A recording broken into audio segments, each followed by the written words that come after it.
Hi, my name is Henrik.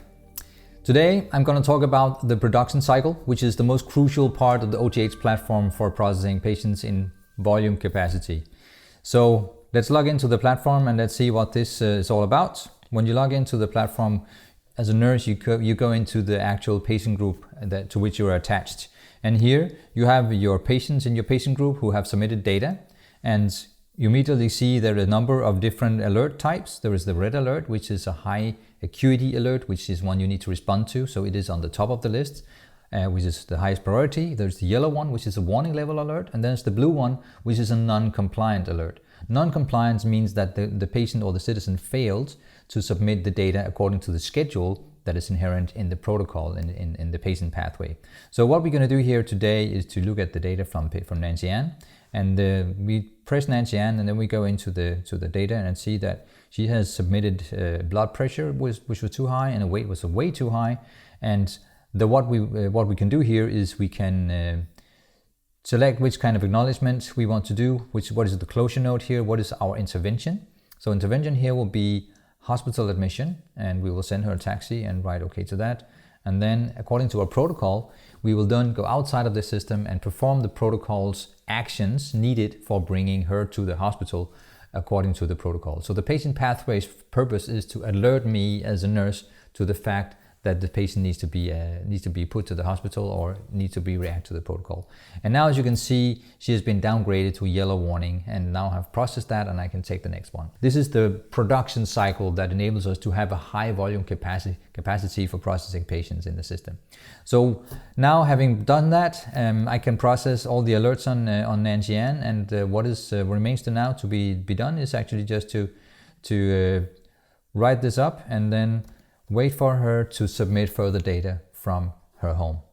On the patient part, the patient will be able to see a very simple menu. There's very few options for the patient to do, so there's not a lot of confusion about it. Starting from the bottom, there's a calendar showing the video conversations that has been planned with the patient. There is information and guidance, which is the actual transfer of knowledge to the patient, where the patient can be educated and look into videos and documents that gives instruction and information about how to operate equipment and how to perform the different activities they need to be informed about. Then there's the messages where they can see what is written back and forth between the doctor and the patient. And this is a very crucial part. It's very important for the patient to be able to communicate with the doctors and nurses that are in charge of the patient group. But most importantly, the patient can activate the consultation list and go into the basic health check consultation, which is the one we want today. And they are welcomed, and then when they perform the questionnaire, they start by getting prompted if they feel better than yesterday. In this case, they do not, and because of the answer no, we know that we will be asked about the symptoms. We are now prompted to do the weight, and the weight measurement is input. And the blood pressure is input as well. So now the process has been completed. The patient has submitted all the data that she measured and entered all the answers to the questions, and has now finished the process. Next time she has been scheduled to submit data, the tablet will alert her with the audio and visual notification, so she will be alerted to the fact that now it's time to do it again.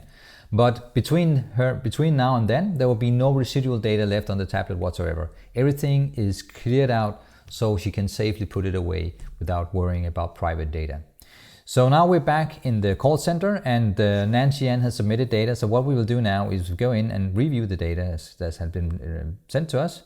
And she has submitted some data which we'll see, and we can see there is a blood pressure here which is flagged and a weight that is too high. So we can see the data that has been submitted and review the last 30 days of data entries, and of course decide on what kind of closure notes, what kind of intervention needs to be done here. Since we have red alerts, we probably need to call the GP or something similar that takes care of these alerts that the Nancy Ann has seen. So we will make sure the GP is called. That's a part of the protocol. The nurse is obligated to do whatever the protocol states. And in this system, we just clear the intervention, react to the data, submit the closure note, and then we process the next patient. So doing that, as you can see here, we acknowledge it, and Nancy Ann is downgraded to gray. And we now have Nancy Ann away from the to-do list, and now we'll process Lisa next because she has the next high-level alert on the list. And as you can see, this is quite expedient process which allow a nurse to process 60 patients per hour, which means that we in ballpark figures, can have around 200 clinicians monitoring 100,000 patients, which gives us a huge capacity increase in a virtual call center. And mind you, this virtual call center does not have to be in the hospital. The nurses can be attached to a virtual team and work from home. If we have an epidemic or a pandemic like the COVID-19, we can mobilize people who are not in the hospital but in their homes and available to participate in working with monitoring patient data from home. Thanks.